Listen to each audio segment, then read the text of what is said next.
Welcome to my channel Sidhu winner classes.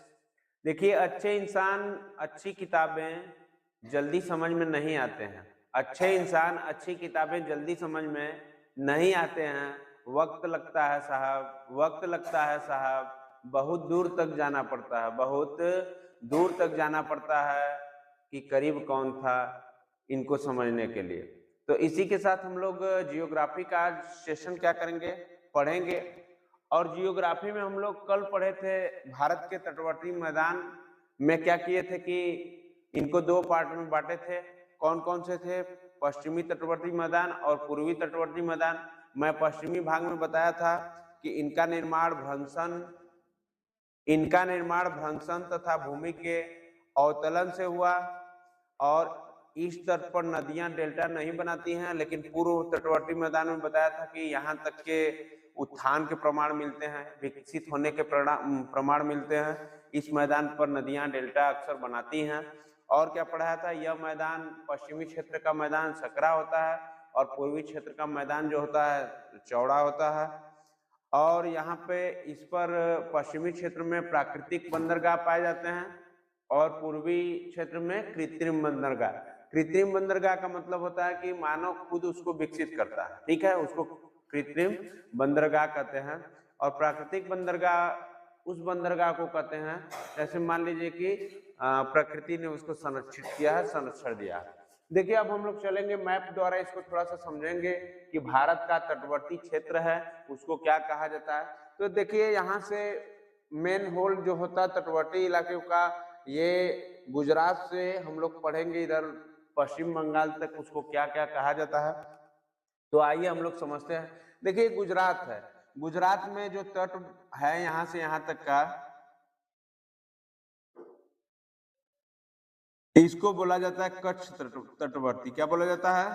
Kutch तटवर्ती। और देखिए, गुजरात के बाहर महाराष्ट्र तक का लगा हुआ तट जो होता है उसको बोलते हैं काठियावाड़ तट या काठियावाड़ तट। क्या बोलते हैं? काठियावाड़ तट। और यहाँ से महाराष्ट्र तक का तट जो होता है, यहाँ गोवा वाला, महाराष्ट्र से गोवा वाला तट को, इसको बोलते हैं कोंकण तट। ये बहुत ही एग्जाम के लिए क्या है, वेरी इंपॉर्टेंट है कि पूछ देगा एग्जाम में कि महाराष्ट्र से गोवा तक की सीमा जो लगती है उस तट को क्या कहा जाता है। तो आपको जानकारी रहनी चाहिए, कोंकण तट कहा जाता है। क्या कहा जाता है बेटा? कोंकण तट। आगे आइए, गोवा से कर्नाटक वाले भाग को क्या कहा जाता है? कन्नड़ तट। क्या कहा जाता है? कन्नड़ तट। तो इसको भी जानिए। और ये केरल वाला, जो केरल कह लीजिए कि कर्नाटक से केरल होते हुए जो कन्याकुमारी तक जाता है, इस क्षेत्र को क्या कहा जाता है? इस क्षेत्र को मालाबार तट कहा जाता है। ये भी बहुत ही क्या है, इंपॉर्टेंट है, इसको कर लीजिएगा इंपॉर्टेंट। ठीक है, कहां से? गोवा से शुरू होता है और ये केरल होते हुए कन्याकुमारी तक मिलता है। इस तट को कहते हैं मालाबार तट। क्या कहते हैं? मालाबार तट। आगे आते हैं हम लोग। अब कन्याकुमारी से एक तट बनता है कृष्णा नदी तट, मुहाना तट। यहाँ पे जो तमिलनाडु का अंतिम भाग है, ये आंध्र प्रदेश से सटा हुआ है। यहाँ पे कृष्णा नदी का मुहाना है तट का। इस बीच में जो हमको तट मिलता है बोलते हैं उसको कोरोमंडल तट। क्या कहा जाता है? कोरोमंडल तट। अब देखिए, कृष्णा नदी तट मुहाना से जो ये अगला तट आंध्र प्रदेश के बॉर्डर तक लगता है, इसको बोलते हैं गोलकुंडा तट। क्या बोलते हैं? गोलकुंडा तट। गोलकुंडा क्यों बोलते हैं? क्योंकि इसके आगे जो पड़ती है, ये जो मिलान है इसका, ये गोदावरी नदी तट पर क्या है, इसका मिलान है। अब बेटा, यहाँ पे उड़ीसा बॉर्डर से लेकर पश्चिम बंगाल होते हुए एक तट का निर्माण होता है, उसका नाम है उत्कल तट। इसको बोलते हैं उत्तरी सरकार। क्या बोलते हैं? उत्तरी सरकार। तो ये रहा आपके तटवर्ती इलाकों के बारे में। अब हम लोग बारी बारी से जो भी, जैसे कच्छ तटवर्ती क्षेत्र है, इसको क्या करेंगे, विस्तार पूर्वक लिखेंगे, समझेंगे। ठीक है, नोट कर लीजिए। देखिए, हम लोग पढ़ेंगे पश्चिमी को। पश्चिमी क्षेत्र जो थे, मैप में मैं बताया था, इधर गुजरात, महाराष्ट्र, गोवा, केरल, तमिलनाडु, इसको बताया था।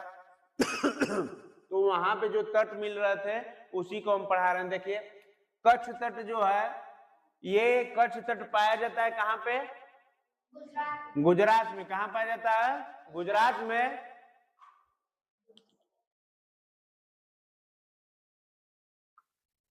देखिए गुजरात में कच्छ तट है और यहाँ स्थल के उत्थान एवं समुद्र के पीछे हटने के प्रमाण क्या होते हैं, मिलते हैं। समुद्र क्या होता है, कभी आप लोग देखे होंगे कि आगे आता है, लेकिन पीछे हटने के जो प्रमाण मिलते हैं ये कच्छ तट के ही क्षेत्र में पाए जाते हैं।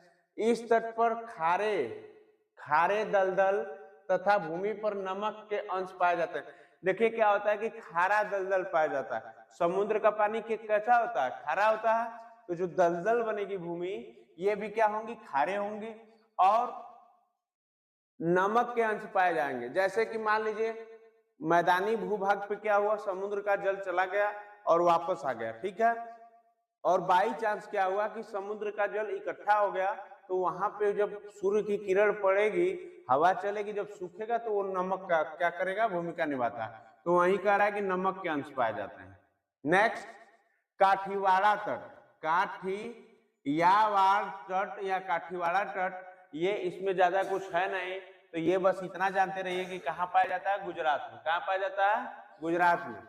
नेक्स्ट है कोंकण तट। क्या है, कोंकण तट। मैं बताया कि देखिए महाराष्ट्र की सीमा और गोवा की सीमा के बीच जो तट बन रहा है उसको क्या कहा जाता है, कोंकण तट कहा जाता है। और यह काफी सकरा मतलब पतला है और उबड़ खाबड़ इसकी जमीन है। बात समझ रहे हैं, तो ये नोट करिएगा।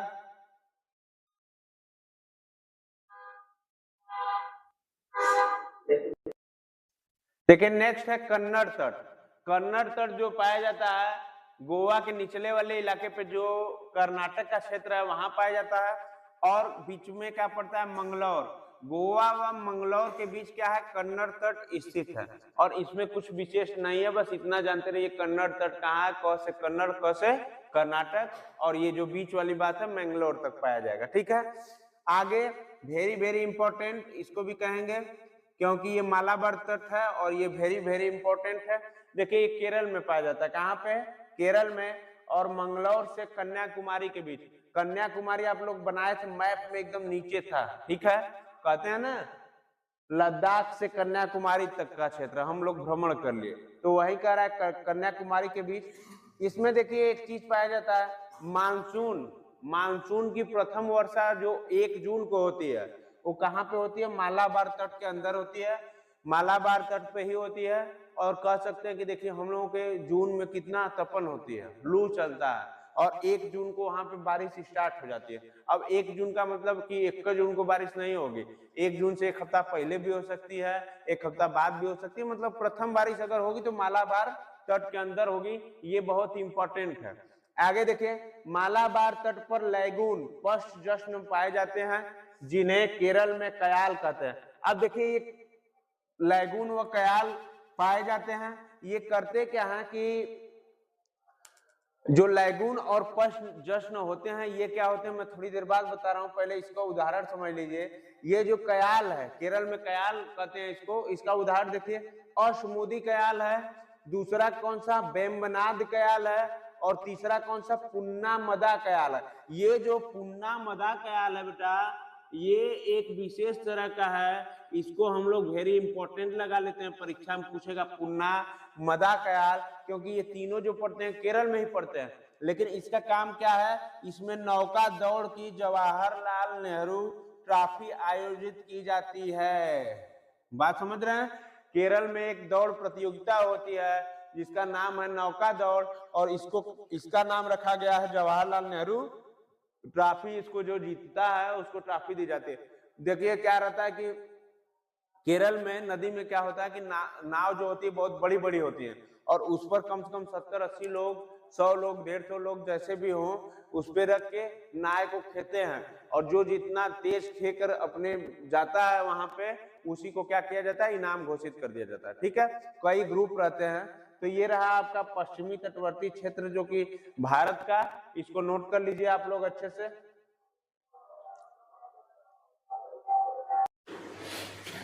देखिए हम लोग कोरोमंडल तट के बारे में पढ़ते हैं।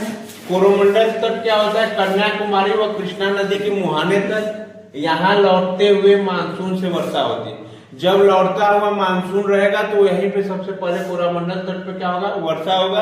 और यह स्थिति होती है कब कब, ये स्थिति अक्टूबर से दिसंबर तक होती है। कब कब होती है बेटा, अक्टूबर से दिसंबर तक होती है ये स्थिति। तो जैसे आज ये जब मानसून लौटा तो कोरोमंडल तट पर क्या होगा, वातावरण इसका तैयार हो जाएगा बारिश का, ठीक है।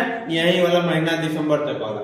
नेक्स्ट है उत्तरी सरकार, जो कि मैं बताया था कि उड़ीसा से होकर इसका तट है। तो देखिए कृष्णा नदी से स्वर्ण रेखा के बीच, कृष्णा नदी के तट से स्वर्ण रेखा के बीच होता है इसका क्या, उत्तरी सरकार का। और राज्य कौन कौन सा पड़ता है बीच में, आंध्र प्रदेश, उड़ीसा, पश्चिम बंगाल। ये राज्यवार याद रखना आप लोग, आंध्र प्रदेश, उड़ीसा, पश्चिम बंगाल। मैं मैप के थ्रू बताया था, आप लोग एक बार मैप जाके जरूर देख लीजिएगा, ठीक है।